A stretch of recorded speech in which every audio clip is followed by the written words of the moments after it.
Chapter 27, Syndrome. Losing the kids was a downer, he could admit that. Oh, the plans he'd had for those two boys. Dash would have taken some working over, but the baby was the perfect age for molding.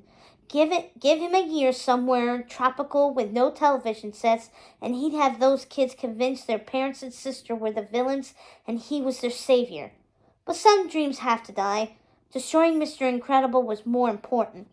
And now Mirage had aided Violet and ruined that dream too. His secret hideout was crumbling. Mirage had the nullifier and was probably taking it for herself. What a waste.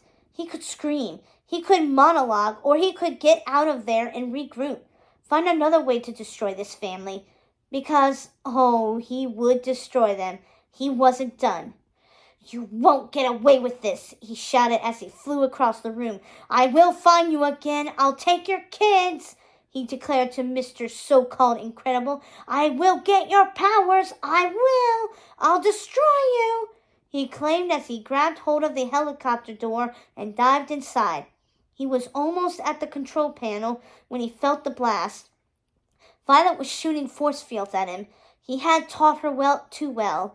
Syndrome whirled around and settled into the driver's seat, firing a rocket at the kid from the front of the helicopter. Violet dived out of the way, and Dash came out of nowhere and moved her clear across the room. Parts of the cave were crumbling now. Now, if he didn't fly out of here fast, he'd be under the rubble. He got the helicopter into the air. Sirens wailed in the distance. Syndrome looked out at the beach through the opening in the cave. A line of agency vehicles were headed his way. He was getting out just in time. He slowly started to fly out of the cave. The helicopter got yanked backwards. Syndrome turned around in surprise as the helicopter spun through the air. Then he saw them. The whole super family was high atop his most advanced Omnidroid, riding it like a pony, their faces menacing, their stances determined. Elastigirl had a fistful of wires in her hands, and Violet was holding a remote while Mr. Incredible pressed the buttons on it. Syndrome knew what was about to happen before it did. Mr. Incredible grinned, shouting over the sounds of the helicopter, which stopped when a second Omnidroid tentacle grabbed hold of it. Fly home, buddy, he crowed, and pressed another button.